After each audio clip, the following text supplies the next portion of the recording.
ઓમ શ્રી ગણેશાય નમઃ. જય શ્રી કૃષ્ણ મિત્રો. આજે આપણે ગણેશ ચોથની વાર્તા સાંભળવા જઈ રહ્યા છીએ. વિઘ્નહર્તા દેવ ગણેશજી, સર્વ મંગલ કરનારા દેવ ભગવાન ગણપતિજીની વાર્તા આપણે પૂરા મનથી શ્રદ્ધાથી મિત્રો સાંભળીશું. અને આ વાર્તા મિત્રો સારી લાગે તો વિડીયો શેર કરજો, લાઈક કરજો. વિડીયો શેર કરવાથી બીજાને પણ આ પવિત્ર કથાઓ સાંભળવાનો અવસર મળશે અને આપણને પુણ્ય મળશે. માટે મિત્રો વિડીયો શેર કરજો અને આ ચેનલમાં નવા હોય તો સબસ્ક્રાઈબ જરૂર કરજો. ઓમ ગંગ ગંગ ગણપતયે નમઃ. વક્રતુંડ મહાકાય સૂર્યકોટી સમપ્રભમ નિર્વિઘ્નમ કુરુ મે દેવમ સર્વકાર્યેષુ સર્વદા. હે રિદ્ધિ સિદ્ધિના દાતા ગણપતિ દેવ, તમને ખૂબ ખૂબ નમસ્કાર. હે પ્રભુ, હે ગણેશજી, આ વાર્તા સાંભળનારને, વાંચનારને, બીજાને સંભળાવનારને બધા ઉપર તમારી કૃપા દ્રષ્ટિ રાખજો. વિઘ્ન હરજો, દુઃખ દૂર કરી ભરપૂર સુખ આપજો. એવી મનોકામના સાથે, એવી પ્રાર્થના સાથે પ્રભુ આ વાર્તા હું કહેવા જઈ રહી છું. સૌ ભક્તોનું કલ્યાણ કરજો. મિત્રો, આજના આ વિડીયોમાં આપણે 2024 મે મહિનાના શનિવારે 11 તારીખે આવતી વૈશાખ વિનાયક ચતુર્થી વ્રત વિશે વાર્તા કરીશું. આ વ્રતનો મહિમા, આ વ્રત વિધિની કથા સાંભળીશું અને આપણા જીવનને કલ્યાણ કરીશું. જે લોકો વ્રત કરે છે તે લોકો આ વિડીયો જરૂર જુએ અને જે લોકોએ વ્રત નથી કર્યું તો એ લોકો આ વિડીયો માત્ર સાંભળવાથી પણ તેમને વ્રત કર્યા બરાબર પુણ્ય મળે છે. તો અંત સુધી મારી સાથે આ વાર્તામાં જોડાયેલા રહેજો. મિત્રો, દરેક મહિનામાં 2 ચોથની તિથિ આવે છે અને તે બંને જ ચતુર્થી ભગવાન ગણેશજીને સમર્પિત છે કે જેમાં સુદ પક્ષમાં આવતી ચતુર્થીને વિનાયક ચતુર્થી કહેવાય છે અને વદ પક્ષમાં આવતી ચતુર્થીને સંકટ ચતુર્થી પણ કહેવાય છે, કે જેનાથી વૈશાખ મહિનાની વિનાયક ચતુર્થીને વરદ વિનાયક ચતુર્થી પણ આપણે એ નામથી પણ ઓળખવામાં આવે છે. આપણે ત્યાં એવું માનવામાં આવે છે કે વૈશાખ મહિનાની વિનાયક ચતુર્થી એ ભગવાન શ્રી ગણેશનો જન્મ થયો હતો. ત્યારથી આ વિનાયક ચતુર્થી કહેવાય છે. આ દિવસે ભગવાન ગણેશનો જન્મ થયો હતો. મહારાષ્ટ્ર બાજુ મરાઠા લોકો એવું માને છે કે ભગવાન શ્રી ગણેશનો જન્મ ભાદરવા મહિનાની વિનાયક ચતુર્થીએ થયો હતો. એટલા માટે આપણે ત્યાં આ વૈશાખ મહિનાની વિનાયક ચતુર્થીએ ઉજવવામાં આવે છે.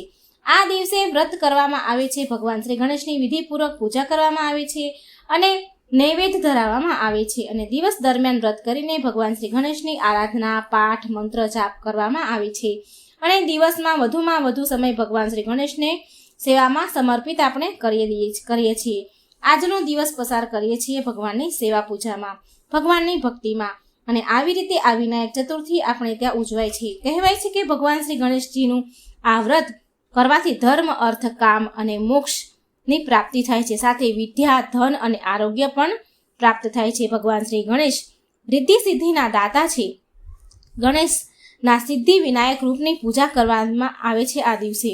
અને આ દિવસે જો સિદ્ધિ વિનાયક દેવની પૂજા કરીએ છીએ તો આપણા નોકરી, ધંધા, વેપારમાં સમસ્યાઓ નથી આવતી.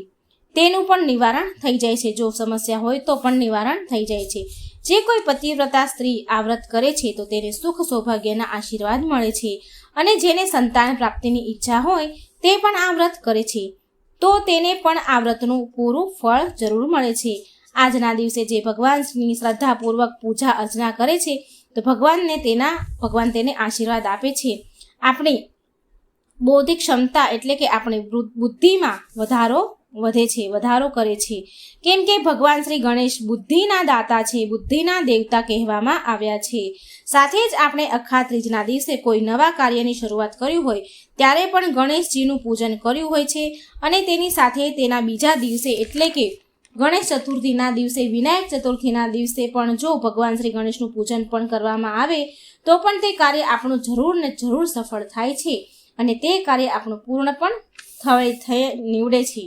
અને જો કોઈ નવા ધંધાની શરૂઆત કરી હશે તો તેમાં પણ બરકત રહેશે અને દિવસે ને દિવસે આપણો ધંધો વૃદ્ધિ પામશે. તથા એવું પણ કહેવાય છે કે વૈશાખ મહિનાની આ ચતુર્થીના દિવસે ગણેશજીનું પૂજન કરવાથી સુખ સમૃદ્ધિમાં વધારો થાય છે. અવરોધો, બાધાઓ, મુશ્કેલીઓ દૂર થાય છે અને આ દિવસે વ્રત રાખવાથી રોગ, કષ્ટ, પીડા દૂર થાય છે અને આપણા આયુષ્યમાં પણ વધારો થાય છે.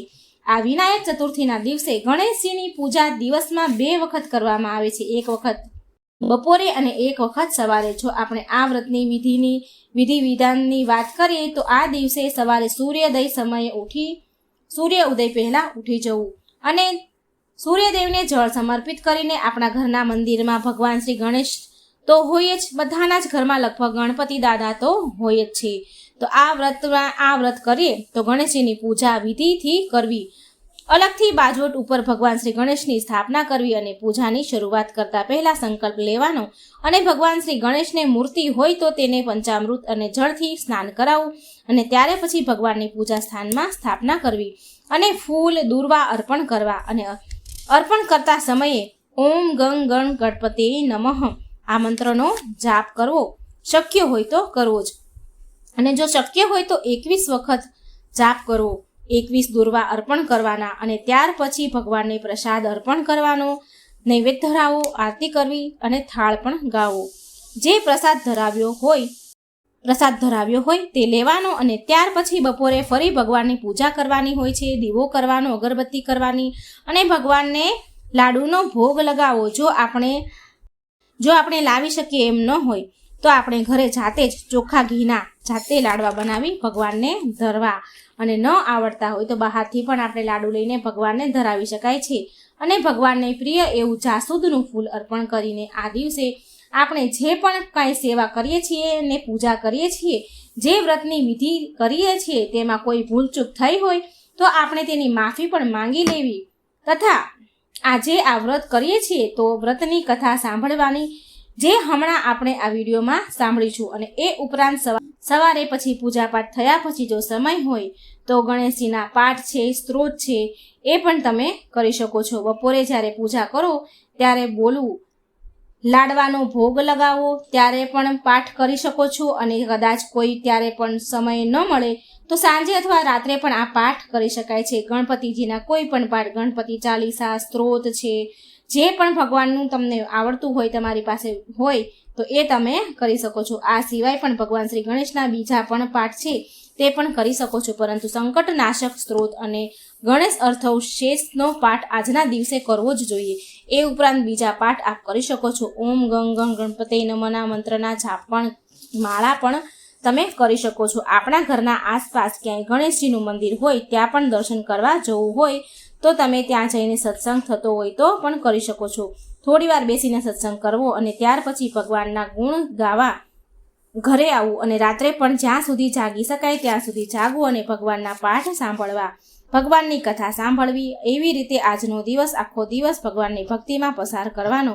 લોકો જો આ વ્રત કર્યું હોય તો લોકો આ વ્રતનો મહિમા સાંભળે છે, કથા સાંભળે છે તો પણ તેને વ્રત સમાન પુણ્ય મળે છે. જે લોકોએ વ્રત ન પણ કર્યું હોય તો કથા સાંભળવાથી પણ વ્રત કર્યા બરાબર પુણ્ય પ્રાપ્ત થાય છે. જે લોકો વ્રત કરી શકતા હોય તેને વ્રત કરવાનું અને વ્રતની કથા સાંભળવાની. અને મિત્રો, આ રીતે શાસ્ત્રોમાં વૈશાખ મહિનામાં વિનાયક ચતુર્થીનો મહિમા તથા વ્રતની વિધિ કહેલી છે. એકદમ સરળ રીતે તમને સમજાવ્યું. હવે હું તમને આ વ્રતની કથા સંભળાવવા જઈશ, જેમાં ભગવાન શ્રી ગણેશજીના જન્મની કથા કહેલી છે. આમ તો આપણે આ કથા આપણે જાણતા જ હોઈએ છીએ, પરંતુ છતાં પણ આ દિવસે આ કથા સાંભળવાનો મહિમા છે. તો બોલો શ્રી ગણપતિ ગજાનંદ મહારાજની જય. શિવ પુરાણ અનુસાર એક વખત નંદી માતા પાર્વતીને આદેશ આપે છે. નંદીએ માતા પાર્વતીનો આદેશનું પાલન કરતા હતા. પાલન કરવામાં ભૂલ કરી અને ત્યારે માતાએ વિચાર્યું કે એવું કોઈ હોવું જોઈએ કે ફક્ત તેમની જ આજ્ઞાનું પાલન કરે. એટલા માટે તેમણે તેમના શરીર પર ઉપટન ઘસ્યું હતું અને પોતાના શરીરના મેલમાંથી એક બાળકનો આકાર બનાવ્યો, તેનામાં જીવ પૂર્યો હતો અને આવી રીતે ગૌરીના પુત્ર ગણેશના જન્મ થયો હતો. ત્યારબાદ જ્યારે માતા પાર્વતી સ્નાન કરી રહ્યા હતા ત્યારે તેમણે આદેશ આપ્યો કે જ્યાં સુધી તેને કહ્યું ન હોય ત્યાં સુધી કોઈને અંદર જવા દેવા નહીં. ત્યારથી એ બાળક બહાર ચોંકી કરવા લાગ્યા. આ સમય દરમિયાન જ્યારે શિવના ગણ આવ્યા ત્યારે બાળકે કોઈને અંદર જવા દીધા નહીં. એટલે ત્યારે ભગવાન શિવ સ્વયં ત્યાં પહોંચ્યા, પરંતુ બાળકે તેમણે પણ અંદર જવા દીધા નહીં અને ભગવાન શિવને રોક્યા, કેમ કે તે બાળકને જાણ ન હતી કે ભગવાન શિવ જ તેમના પિતા છે અને ભગવાન શિવને પણ જાણ ન હતી કે એ બાળક પાર્વતીજીએ જ ઉત્પન્ન કર્યો છે. અને હવે ભગવાન શિવને ગુસ્સો આવ્યો અને રોક્યા, ભગવાન શિવને અંદર જવા ન દીધા. એટલે એને ગુસ્સો આવ્યો શિવજીને અને તે બાળકને ભગવાન શિવ બંને વચ્ચે યુદ્ધ થયું અને અંતે ભગવાન શિવે તો ગુસ્સામાં આવીને ક્રોધે ભરાઈને બાળકનું મસ્તક માથું શરીરથી અલગ કરી દીધું. અને તે જ સમયે જ્યારે માતા પાર્વતી બહાર આવ્યા અને આ બધું જોયું તો તેમને ખૂબ જ ગુસ્સો આવ્યો. બાળક ગણેશજીનું માથું કપાયેલું જોઈ માતા પાર્વતીએ શિવજીને કહ્યું કે તમે મારા પુત્રનું જ માથું કાપ્યું, હવે તેમને જીવિત કરું. શિવજીએ પૂછ્યું કે આ તમારો પુત્ર કેવી રીતે હોઈ શકે?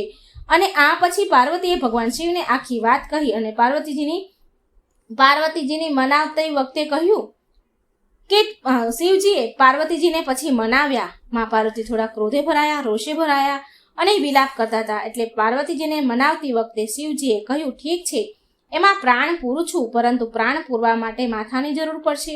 આના પર તેમને ગરુડજીને ઉત્તર દિશામાં જવાનો આદેશ આપ્યો. ગરુડજીને શિવજીએ ઉત્તર દિશામાં જવા કહ્યું કે જે પણ માતા તેમના બાળક આગળ પીઠ રાખીને સૂતી હોય તે બાળકનું માથું લઈ આવો. ગરુડજી ગયા, આમ તેમ ફરતા રહ્યા હતા. માસ જોડે બાળક હોય તો એને શોધી રહ્યા હતા. આમ તેમ ગરુડજી ભટકવા લાગ્યા, પણ તેમને એવી કોઈ માતા મળી નહીં જેની પીઠ તેમના બાળક પાસે રાખીને સૂતી હોય, કારણ કે દરેક માતા તેના બાળકની સામે જ સૂતી હોય છે.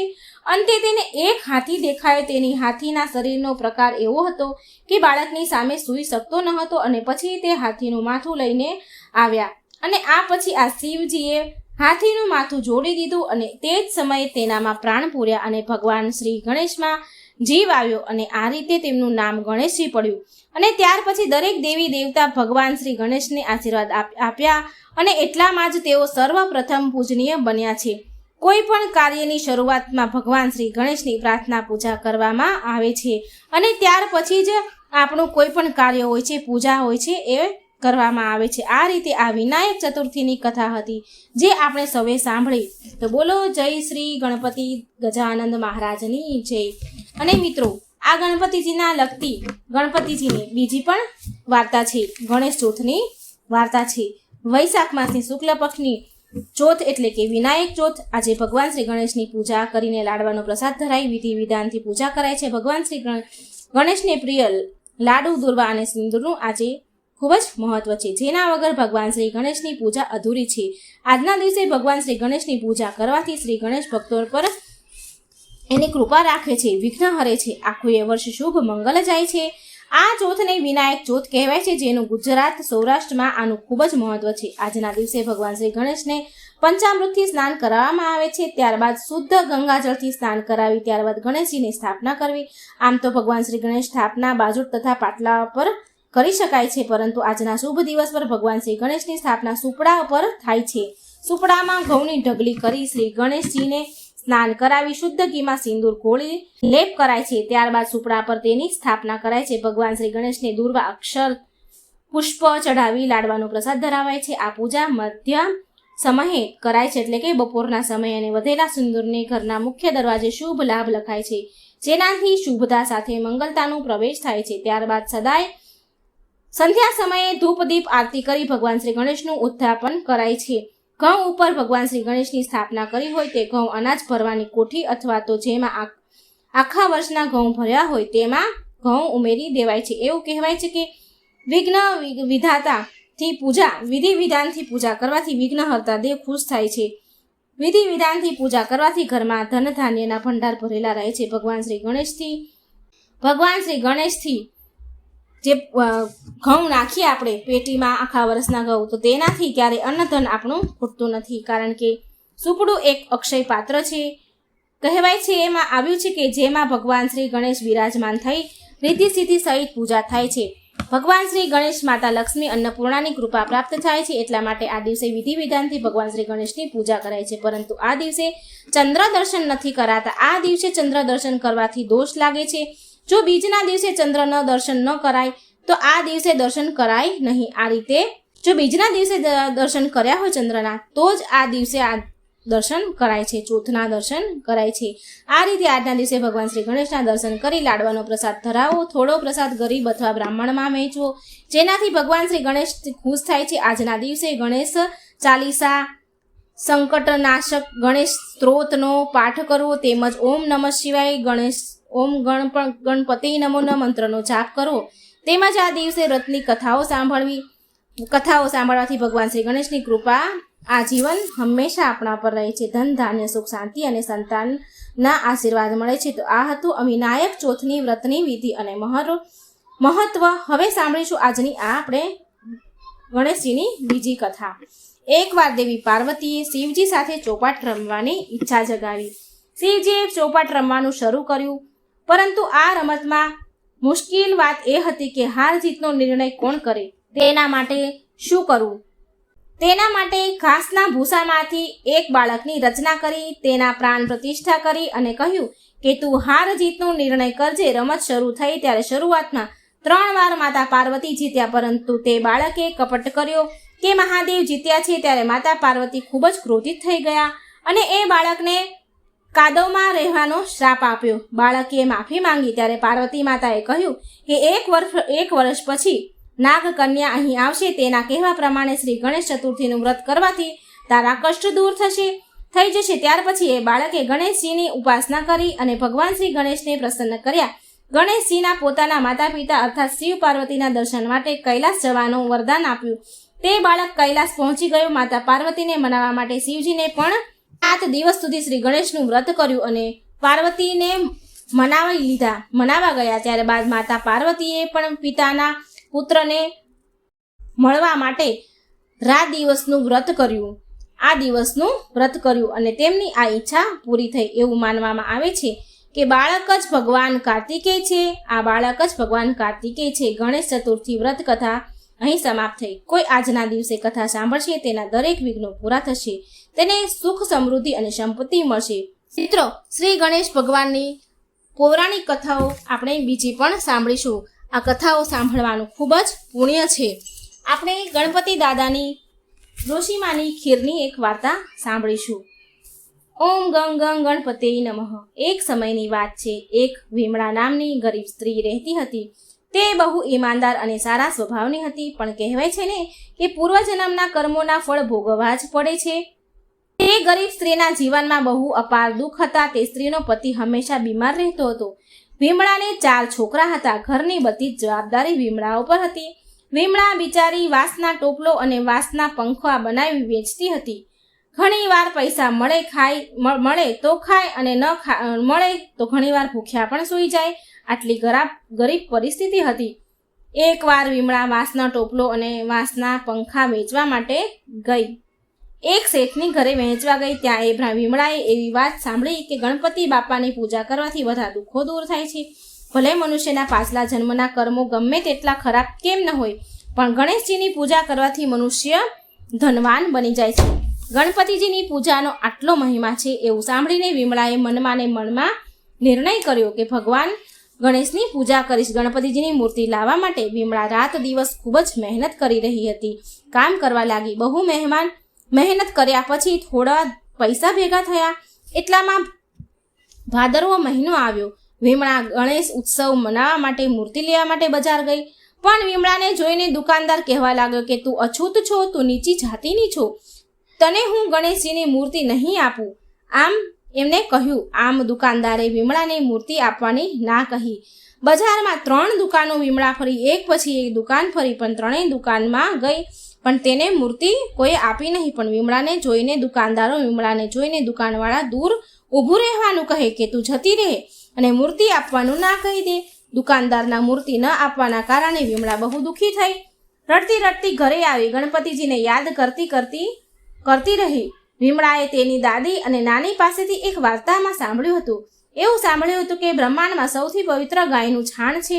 સૌથી પવિત્ર ગાયનું છાણ માનવામાં આવે છે. એટલે વિમળાએ વિચાર કર્યો અને નિર્ણય કર્યો કે ગાયના છાણની મૂર્તિ બનાવીશ અને એ મૂર્તિની પૂજા અર્ચના કરશે. આમ નિર્ણય કરીને વિમળાએ ઘરના એક ખૂણામાં ગાયનું છાણ લીપી તૈયાર કર્યું. ત્યાં એક લાકડાનું પાટિયું મૂક્યું અને એના પર ગણેશજીની મૂર્તિની સ્થાપના કરી. હવે વિમળા પૂરી શ્રદ્ધા ભક્તિથી ગણપતિ બાપાની સેવા પૂજા અર્ચના કરતી હતી. ફૂલ પૂજા, દૂધ જેટલું પણ શક્ય હોય તેટલું ભગવાનને અર્પણ કરતી હતી. આમ વિમળાને ભગવાનની પૂજા કરતા 10 દિવસ ગયા. જેવી રીતે ગામના લોકોએ પોતાના ઘરમાં રાખેલી ગણેશજીની મૂર્તિને પાણીમાં વિસર્જન કર્યું, એવી જ રીતે ગામના બધાનું વિસર્જન કર્યા પછી, બધાના ચાલ્યા ગયા પછી વિમળા એવી જ રીતે ભગવાનને લઈ ગઈ. છાણની મૂર્તિને પાણીમાં વિસર્જન કર્યું અને ગણપતિજીનો જય જયકાર કરતા કરતા ઘરે આવી. વિમળા જેવી જ ઘરે આવી તો તેણે જોયું કે તેનું ઘર ઝૂંપડીમાંથી મહેલમાં બદલાઈ ગયું છે. તેના ઘરમાં અન્નધનના ભંડાર ભરાઈ ગયા છે. તેનો પતિ પણ સ્વસ્થ થઈ ગયો છે. ગણપતિજીનો ચમત્કાર જોઈને વિમળા અને તેનો પતિ ગણેશજીની જય બોલાવા લાગ્યા. ભગવાન ના તો નાત જુએ છે, ના તો જાત જુએ છે, ન દેખાડો જુએ છે. ભગવાન તો માત્ર મનનો ભાવ અને શ્રદ્ધા, વિશ્વાસ, સાચું મન જુએ છે. હે ગણપતિજી, તમે જેવી કૃપા વિમળા ઉપર કરી તેવા બધા જ તમારા ભક્તો પર કૃપા કરજો. હવે મિત્રો આપણે સાંભળીશું ગણપતિજીની ખીરની કથા. હમણાં જે આપણે સાંભળી એ ભાદરવા મહિનાની ચોથની કથા હતી. આ દિવસે ભગવાનની ગણેશજીની કથાઓ સાંભળવાથી આપણા દુઃખ દૂર થાય છે અને પાપો બળીને નષ્ટ પામે છે. ગણેશજી એક બાળ સ્વરૂપે પહોંચ્યા એક ડોશીમાના ઘરે ખીર ખાવા. આ ભગવાનને પ્રિય ખીરની વાર્તા છે.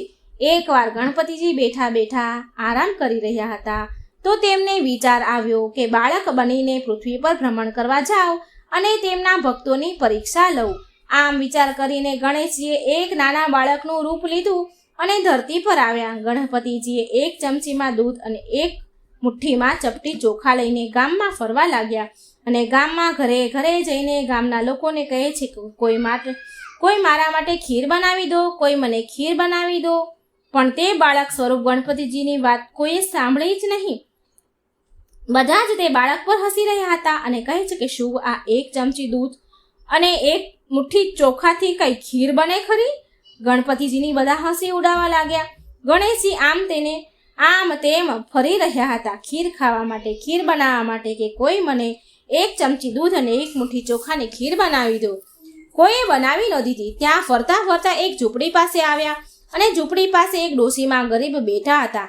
તે ડોશીમાએ આ બાળકનો અવાજ સાંભળ્યો કે તે ખીર બનાવવા માટે ફરી રહ્યો છે એટલે તે ડોશીમા બાળકને બોલાવીને કહે છે, લાવ બેટા, હું તને ખીર બનાવી આપીશ.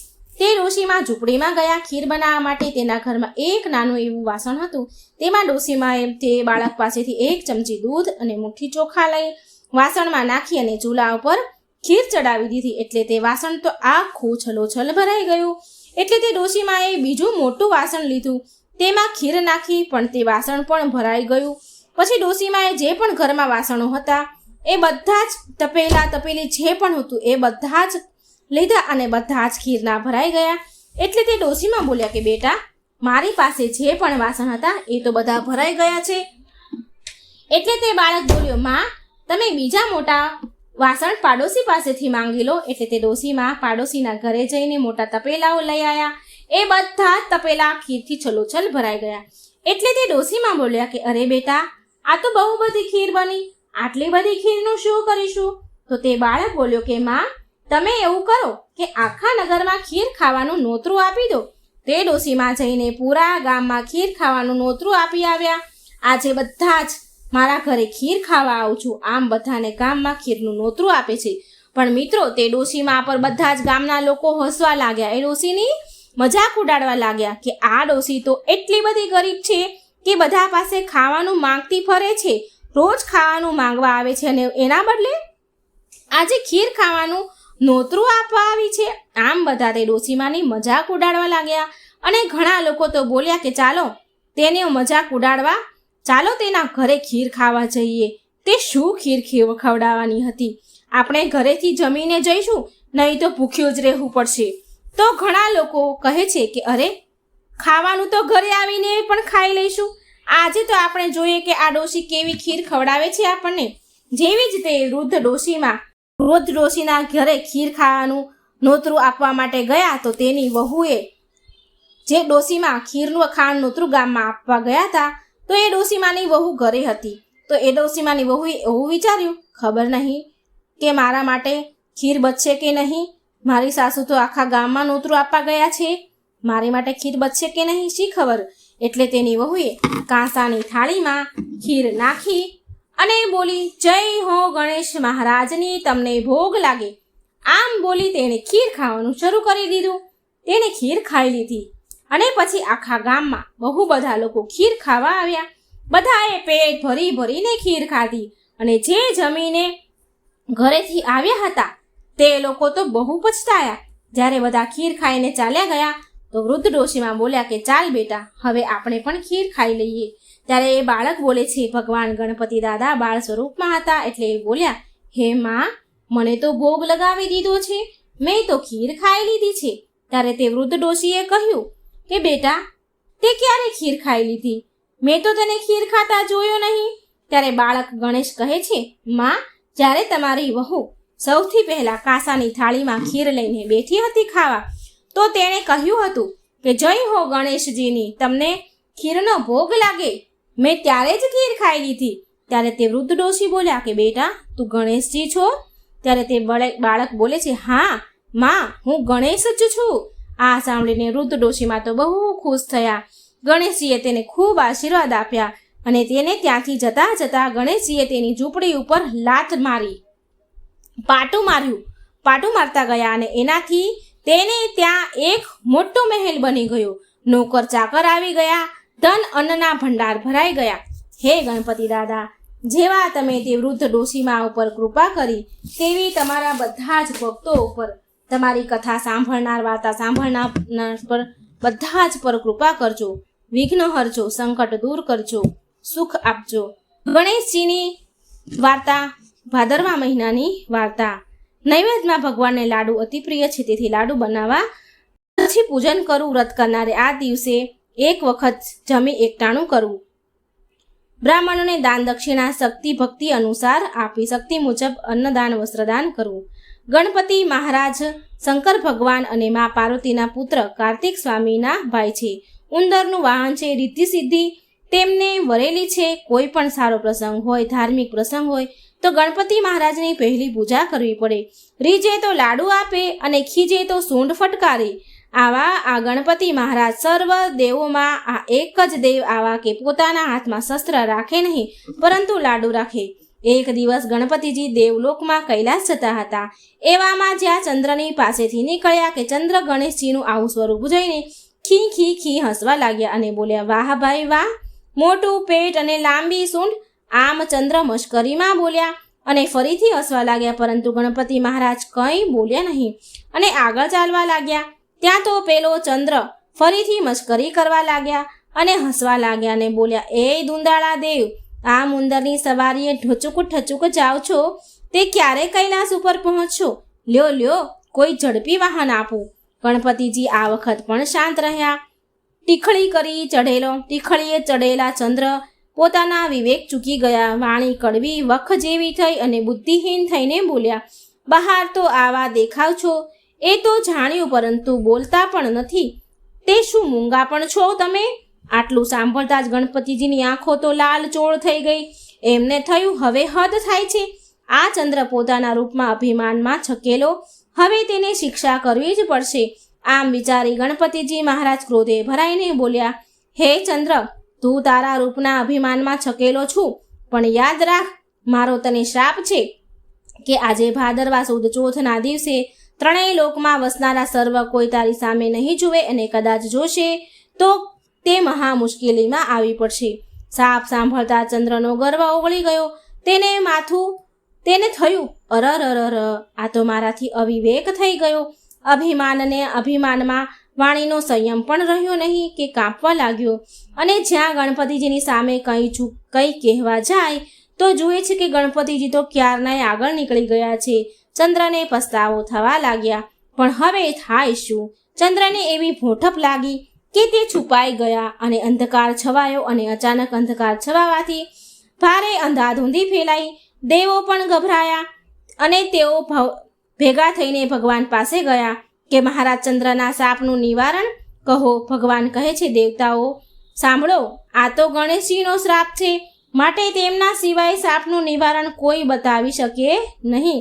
માટે આપ સર્વ ગણપતિજી પાસે જાઓ. વળી ગણપતિજી તમારા ઉપર ખુશ થાય તેવો રસ્તો પણ હું બતાવું છું, તે સાંભળો. તમે બધા ચંદ્ર પાસે જઈને એને કહેજો કે ભાદરવો માસ બેસે એટલે સુદ એકમની સુદ ચોથ સુધી ગણેશજીના ચોથનું વ્રત કરે. અને એ વ્રતની વિધિ આ પ્રમાણે છે. સૌ પ્રથમ ગણપતિજીની સોનાની મૂર્તિ બનાવવાની. જો સોનાની ન બનાવો તો સ્થિતિ પ્રમાણે કોઈ પણ ધાતુની બનાવવાની. અને એ પણ શક્ય ન હોય તો ગણપતિજીની છબી લેવી. પછી એકમથી ચોથમાં જે દિવસ શુભ હોય તે દિવસે સારા ચોઘડિયામાં ગણપતિજીની સ્થાપના કરવી, પછી તેનું પૂજન કરવું, લાડુનું નૈવેદ્ય ધરાવવું, પછી વાજતે ગાજતે એ દિવસે સાંજે ગણપતિજીની મૂર્તિને જળમાં પધરાવી. એ દિવસે બ્રાહ્મણોને જમાડવા, દાન કરવું. આમ કરવાથી ગણપતિજી મહારાજની કૃપા ચંદ્ર ઉપર થશે. ગણપતિજી મહારાજ તેના ઉપર પ્રસન્ન થશે અને તેના શાપનું નિવારણ થશે. દેવતાઓના કહેવાથી ચંદ્રએ ગણેશ ચોથનું વ્રત કર્યું. વિધિ પ્રમાણે વ્રત કર્યું અને ગણેશજીને તેના ઉપર પ્રસન્ન થયા. ચંદ્રએ ગણપતિની ક્ષમા માંગી ત્યારે ગણેશજીએ તેમના ઉપર કૃપા કરીને કહ્યું કે હે ચંદ્ર, તું મારા શાપમાંથી મુક્ત તો નહીં જ થાય, પરંતુ તે મારું વ્રત કરીશ, તેથી હું તારા પર પ્રસન્ન થયો છું અને તેથી હું તને આપેલા શ્રાપ હળવો બનાવું છું. આજથી જે મનુષ્ય ભાદરવો સુદ બીજના ચંદ્રનું દર્શન કરીને પછી સુદ ચોથના દર્શન કરશે તો તેને કોઈ પણ જાતની મુશ્કેલીઓ નહીં આવે, પણ ફક્ત સુદ ચોથના દિવસે જો દર્શન કરશે તો તેને મુશ્કેલીઓ આવ્યા વગર નહીં રહે. અને આજ પછી ભાદરવા સુદ ચોથના દિવસે વિધિપૂર્વક જે કોઈ મારું વ્રત કરશે તેના ઉપર હું પ્રસન્ન રહીશ અને તેના સંકટનું નિવારણ કરીશ. હે ગણપતિ મહારાજ, આપનું વ્રત કરનારને, સાંભળનારને, કથા સાંભળનારને આપ જેવા ફળ્યા તેવા સૌને ફળજો. બોલો ગણપતિ મહારાજની જય. ગજાનંદ ગણપતિની જય. જય શ્રી ગણેશ.